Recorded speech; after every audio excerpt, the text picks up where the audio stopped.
அப்படியே அப்படியே வாங்க வாங்க வாங்க வாங்க வாங்க வாங்க.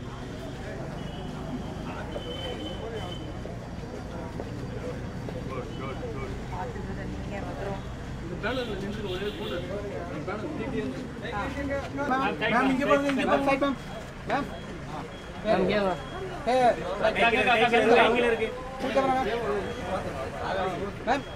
नाम क्या हुआ?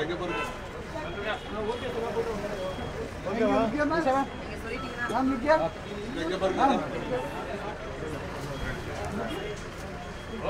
பத்திரிகை நண்பர்களுக்கு வணக்கம். அனைவருக்கும் உழைப்பாளர்கள் தின வாழ்த்துக்கள். ரொம்ப சந்தோஷமா இருக்கு. லாரன்ஸ் அண்ணா முதல் முறையா பேசும்போது பார்க்கணும் அப்படின்னு சொன்னாங்க. நேரா போய் உட்கார்ந்தோம்.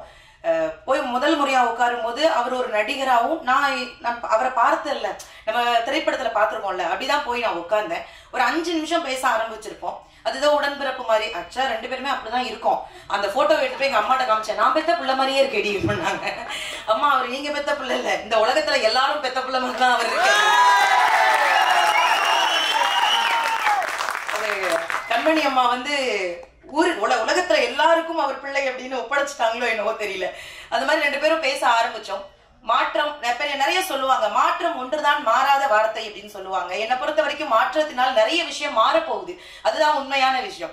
பேசும்போது நிறைய பேச ஆரம்பிச்சோம். என்ன மாதிரியான விஷயங்கள் பண்ண போறாங்க அப்படின்னு நான் தெரிஞ்சுக்க ஆசைப்படும் போது அண்ணா கிட்ட இருந்து வந்த முதல் வார்த்தை, விவசாயம் முதல்ல ஹெல்ப் பண்ணணும்டா, விவசாயிகளுக்கு ஏதாவது ஒண்ணு பண்ணணும் அப்படின்னாங்க. எனக்கு ஒரு பெரிய சந்தோஷம். இந்தியாவினுடைய முதுகெலும்பு விவசாயின்னு சொல்லுவாங்க. அதனாலதான் யாருமே திரும்பி பாக்குறது இல்லையோ என்னவோ தெரியல. பெருசா அவங்களுடைய கஷ்டம் நமக்கு தெரியாது இல்ல. நாங்கெல்லாம் கிராமத்துல இருந்து வந்திருக்கோம். நிறைய கடன் பிரச்சனை, நிறைய ஒண்ணும் இல்ல. நீங்க கிராமங்கள்ல போய் தெருவோரத்துல ஒரு கீரை கட்டி எவ்வளவுன்னு கேட்டா 10 ரூபான்னா அந்த பாட்டி 1/2 மணி நேரம் திருட்டு போவான். 10 ரூபாயான்னு. ஆனா கண்ணாடி ஷோரூம்ல வச்சிருந்தா எவ்வளவு வேணாலும் கொடுத்து வாங்கிட்டு போவோம். அது வேற பிரச்சனை. ஆனாலும் கிராமங்கள்ல இன்னமும் கஷ்டப்படக்கூடிய விவசாயிகள் எத்தனையோ பேர் இருக்காங்க. அதற்கு ரொம்ப அழகா ஒரு மூலதனமா அந்த டிராக்டர் கொடுக்கணும் அப்படின்னு சொன்னப்ப எனக்கு ரொம்ப ரொம்ப சந்தோஷமா இருந்தது. அது விவசாயிகளுக்கு போய் சேரணும் அப்படிங்கறதும் எனக்கு ஒரு பெரிய சந்தோஷம். ஏன்னா இந்த உலகத்திலேயே வெளுக்கக்கூடாத சாயம் 2 இருக்கு. நம்ம துணி சாயம் வெளுத்துருச்சுன்னா போட முடியாது, விவசாயம் வெளுத்துருச்சுன்னா நம்மளால சத்தியமா வாழ முடியாது. அதுதான் உண்மையான விஷயம். விவசாயத்துக்கு ஒரு விஷயம் பண்ண போறாரு அப்படின்னு நினைக்கும் போது எனக்கு ரொம்ப ரொம்ப சந்தோஷமா இருந்தது. எப்படி அண்ணனுக்கு இந்த விஷயம் தோணுச்சு? முதல்ல விவசாயிக்கு ஏதாவது ஒண்ணு பண்ணணும்டா, கிராமமா போகணும், எல்லா விவசாயிகளும் நல்லா இருக்கணும், அதற்கு நீங்க எல்லாம் கூட இருக்கணும். அண்ணா கூட நாங்க எப்பவுமே அங்கதான் இருக்கோம். ஏன்னா நாங்களும் கிராமத்துல இருந்து வந்தவங்க தானே. அதனால இன்னொரு விஷயம் சொல்லணும்னா, நீங்க விவசாயிகளுக்கு ஏதாவது ஒரு விஷயம் பண்ணீங்கன்னா அவங்க உங்களுக்கு திரும்ப கோடி விஷயம் கொடுப்பாங்க.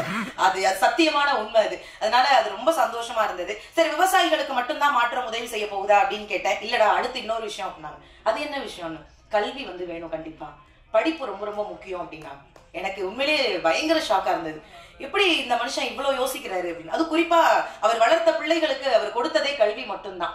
வள்ளுவன் ரொம்ப அழகா சொல்லுவான். வள்ளுவன் ஏகப்பட்ட குறள் எழுதியிருக்காரு. அதுல ஒரு குறள் ரொம்ப ரொம்ப அழகா இருக்கும். கற்க கசடர கற்பவை கற்றப்ப நிற்க அதற்கு தகன் நான் வள்ளுவன். இந்த குறளை நீங்க நல்லா படிச்சு பாத்தீங்கன்னா எந்த இடத்துலயுமே துணை கால் இருக்காது. வள்ளுவன் ஏதாவது ஒரு விஷயத்த சும்மாலாம் வைக்க மாட்டான். இந்த குறள்ல ஏன் துணை கால் வைக்கலன்னா, நீ படிப்புன்னு ஒரு விஷயம் இருந்ததுன்னா உனக்கு யாருடைய துணையும் இல்லாம தனியா நிக்கலாம். அதுக்காகவே நீ படிச்சுட்டு போங்க. எனக்கு தெரிஞ்சு லாரன்ஸ் அண்ணா, ஏன் துணையே உனக்கு தேவையில்ல, நீ படிச்சுனா நீ யாருடைய துணையும் இல்லாம நிக்கலாம் அப்படிங்கிறதுக்காக கல்விங்கிற ஒரு விஷயத்த மாற்றத்துக்குள்ள கொண்டு வர்றாங்க. அதுவுமே ரொம்ப சந்தோஷமா இருந்தது. அவ்வளவுதான். நான் விவசாயம் கல்வியான்னு கேட்டேன். அது எப்படி, அடுத்து மருத்துவத்திற்கும் நான் ஏதாவது உதவி செய்யணும்னு எனக்கு ஒரு பெரிய ஷாக்கா இருந்தது. இவ்வளவு அடுக்கடுக்கா கொண்டு வர்றீங்களே, மருத்துவம் இன்னைக்கு கண்டிப்பா தேவைப்படுதுங்க. நம்ம சாப்பிடுற சாப்பாடு நல்ல சாப்பாடா, எல்லாம் ஃபாஸ்ட் ஃபுட். நான் ஃபாஸ்ட் ஃபுட்டை பார்க்கும் போதெல்லாம் எனக்குள்ள ஒரு பயம் வரும். ஃபாஸ்டா போயிருவோமோ அப்படிங்கிற ஒரு பயம் எனக்கு வந்துட்டே இருக்கும். அவன் இப்படி மேல ரைஸை தூக்கி போடும் போது நான் மேல பார்ப்பேன், பாட்டி இருக்கியா, கூப்பிடுறியா அப்படின்னு. எனக்கு அந்த பயம்லாம் இருக்கும். நம்ம என்ன உணவு சாப்பிடுறோம், நம்ம எப்படி வாழ்றோம். இதை விட பெரிய குடும்பம். நேத்து கோவிஷீல்டு பத்தி ஒரு விஷயம் வந்தது. எங்க மாமியார் எனக்கு போன் பண்ணது, நீ கோவிஷீல்டு தானே போட்ட. ஆண்டவா, இந்த நேரம் பார்த்து நீ போன் பண்றீங்க. அவ்வளவு பயம்.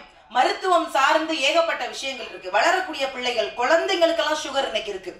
நாம ஒரு காலத்துல உணவே மருந்துன்னு சாப்பிட்டோம். இன்னைக்கு உணவை மருந்து மாதிரி சாப்பிட்டுட்டு இருக்கோம். இவ்வளவு அளவுதான் அப்படின்னு. எனக்கு தெரிஞ்சு இன்னைக்கு சின்ன சின்ன பிள்ளைகளுக்கு ஹார்ட் பேஷண்ட் வருது, சுகர், ஏகப்பட்ட விஷயங்கள். கேன்சர்னா நான் எனக்கு சின்ன பிள்ளைல தெரியவே தெரியாது. ஆனால் இன்னைக்கு ரொம்ப சகஜமா பாக்குறோம். இப்ப ஒரு 100 குழந்தைகள்ல 4 குழந்தைகளுக்கு கேன்சர் இருக்கு. இதெல்லாம் என்ன பண்ண போறோம், எப்படி இந்த சமுதாயத்தை ஒரு ஆரோக்கியமான சமுதாயமா மாற்ற போறோம் அப்படின்னு தெரியல. நிறைய பிள்ளைகளுக்கு சொல்லிக் கொடுங்க. இயற்கையான உணவை உண்பதற்கு நிறைய பெரியவங்க இருக்கீங்க, சொல்லிக் கொடுங்க. பத்திரிகையாளர்கள் தயவு செஞ்சு அதெல்லாம் வெளியில நிறைய இடங்கள்ல சொல்லுங்க. சோ மருத்துவம் ரீதியாக லாரன்ஸ் நான் என்ன பண்ண போறாங்க அப்படின்னு நானும் ரொம்ப கேட்டேன். முடியாத குழந்தைகள், வசதி இல்லாத குழந்தைகளுக்கு அங்கேயும் தேடி தேடி போய் அந்த மருத்துவ உதவியை நான் பண்ண போறேன்டா, என்னுடைய குழுவா நாங்க பண்ண போறோம் அப்படின்னு சொன்னாங்க. எனக்கு ரொம்ப சந்தோஷமா இருந்தது. கல்வியாக இருக்கட்டும், விவசாயமாக இருக்கட்டும், மருத்துவமாக இருக்கட்டும், தேடி தேடி தேடி உதவி செய்வோம். பெரியவங்க சொல்லுவாங்க, நீ ஒரு கை நீட்டி மற்றவர்களுக்கு உதவி செய்து பார், அங்கே 2 கை உன்னை கடவுளாக வணங்கும்னு சொல்லுவாங்க. அவர்கிட்ட வாங்கின எத்தனையோ பேர் இன்னைக்கு அவரை தெய்வமா தான் பாக்குறாங்க. குறிப்பா என்ன மதிச்சு கூப்பிட்டு உட்கார வச்சு இந்த பொறுப்புகள் நான் உனக்கு கொடுப்பேன், இறைவனுக்கு பயந்து அதை ஒழுங்கா பண்ணணும்டா அப்படின்னு ரொம்ப சந்தோஷமா இருந்தது. அண்ணா கண்டிப்பா நான், ஏன்னா இப்ப வரைக்கும் நாங்கள் பண்ணக்கூடியதெல்லாம் எங்க கிட்ட இருக்கக்கூடிய ஏதோ, நான் பட்டிமன்ற பேச்சாளர், விஜய் டிவில வேலை பாக்குறோம், அதுல இருக்க வருமானத்தை வச்சு ஏதோ என்னால முடிஞ்சதை நான் பண்ணிக்கிட்டு இருக்கோம்னா அப்படின்னு. இல்லடா அதுவே போதும், 1 ரூபாய் கொடுத்தாலும் அது மிகப்பெரிய விஷயம் தான் சொல்லி ஒரு அங்கீகாரம், ஒரு பாராட்டு கொடுத்தாங்க. அதுக்கு ஒரு பெரிய பெரிய சந்தோஷம் தான். எப்பவுமே நீங்க சந்தோஷமா இருக்கணும். நிறைவா நான் ஒரே ஒரு விஷயம் முடிச்சிடுறேன். பணம் காசு கொடுத்துதான் உதவி பண்ணணும் அப்படின்னு கிடையாது. தானத்தில் சிறந்த தானம் நிறைய பேர் சொல்லுவாங்க, அன்னதானம் சொல்லுவாங்க, பணம் கொடுத்த என்ன தானம், ரத்த தானம் நிறைய சொல்லுவாங்க. ஆனா என்ன பொறுத்த வரைக்கும் தானத்தில் சிறந்த தானம் நல்ல வார்த்தைகளை அடுத்தவர்களுக்கு தானமா கொடுங்க. அதுதான் உலகத்திலேயே மிகச்சிறந்த தானம். நீ நல்லா பண்ற, நீ நல்லா இருக்க, நீ சூப்பரா இருக்க. நான் அந்த வெள்ளத்துல எல்லாம் அந்த நம்ம உதவி பண்ணிட்டு வீட்டுக்கு போகும்போது எனக்கே ஒருத்த மெசேஜ், ஒரு மீம்ஸ் அனுப்பிச்சிருந்தான். ஆஹா அறந்தாங்க நிஷான்னு பார்த்தா ஆயா தாண்டா சாப்பாடு கொடுத்துட்டு இருக்குன்னு. ஏன்னா இதுக்காக நான் என்ன ஃபுல் மேக்கப்லயே போய் நிக்க முடியும்? அடுத்தவர்களுக்கு உதவி செய்யும் போது அவர்கள் மனதை காயப்படுத்துற மாதிரி எந்த வார்த்தையும் பயன்படுத்தாதீங்க. அதை நான் ரொம்ப தாழ்மையா கேட்டுட்டு, இந்த மாற்றம் இனி உலகம் முழுக்க யாருக்கும் ஏமாற்றம் ஏற்படாது அப்படிங்கிற ஒரு நம்பிக்கையோடு நீங்க எல்லாருமே லாரன்ஸ் அண்ணாவை ஒரு பெரிய கைத்தட்டல் கொடுத்து அவருக்கு வாழ்த்து கொடுக்கணும். ஏன்னா இந்த வயதுல இவ்வளவு ரசிகர்களை சம்பாதிச்சது மட்டும் கிடையாது, எத்தனையோ குடும்பங்களை சம்பாதிச்சிருக்காங்க. அதையும் தாண்டி நாங்கெல்லாம் டிவில பார்த்து வியந்த எஸ்.ஜே. சூர்யா சார் ஒரு மிகப்பெரிய நடிகர், எல்லாவற்றிற்கும் மேலாக அவர் ஒரு இயக்குனராகி இன்றையோடு 25 வருடம் ஆயிடுச்சு. அதுக்கு ஒரு பெரிய கைத்தட்டல் கொடுங்க. இயக்குனரா, நடிகரா, எத்தனையோ விஷயங்களை சாதிச்சிருக்கக்கூடிய அந்த ஒரு மிகப்பெரிய நடிகர் மாற்றத்துல இணைஞ்சு நானும் ஏதோ ஒரு மாற்றம் என்னால செய்ய முடியும்னு நிரூபிக்கிறதுக்காக காத்திருக்கக்கூடிய அந்த ஒரு மனிதருக்கும் ஒரு மிகப்பெரிய நன்றியை சொல்லி, வந்திருக்கக்கூடிய அத்துணை பேருக்கும் நன்றி கூறி எல்லாரும் மாற்றத்துல இருப்போம். இனிமே யாருக்கும் ஏமாற்றம் வராத அளவிற்கு பார்த்துக் கொள்வோம். நன்றி, வணக்கம். டிவி சீரியல்ல ஒரு காமெடி நடிகரா வந்து பார்த்துருக்கேன், பேசியிருக்கேன். நிறைய டிவிலாம் பார்த்து என்ஜாய் பண்ணியிருக்கேன் பேசுறதை பார்த்து. என்னங்க ஒரு எம்எல்ஏ ரேஞ்சுக்கு பேசிட்டு இருக்காங்க. எம்எல்ஏ அரசியல் நினைச்சிடாதீங்க, கோத்து விட்டுறாதீங்க தெளிவா. இது ஒன்லி சேவை மட்டும்தான்.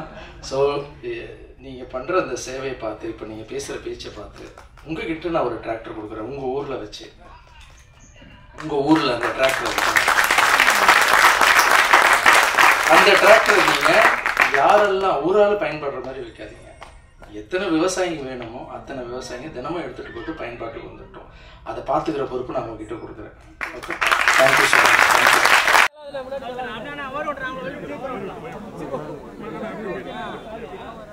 அண்ணா வந்து இது வந்து எனக்கு கொடுக்கல, என் மூலமா என்னோட ஊருக்கு கொடுக்க சொல்லி இப்ப மேடையில உங்க முன்னாடி தான் சொன்னாங்க. இதை நான் எதிர்பார்க்கல. நான் வந்தது இணையறதுக்கு, இணையும் போதே இந்த சாவியை கொடுத்து உன் பொறுப்புல உன்னோட ஊர்ல கொடுத்துருன்னு சொல்லியிருக்காங்க. கண்டிப்பா இது நீங்க சொன்ன மாதிரி நீங்க நல்லா பண்ணீங்க, அதுவே சொல்லுங்க. நம்பிக்கையோட கொடுத்துருக்கேன். ரொம்ப நன்றி. அப்புறம்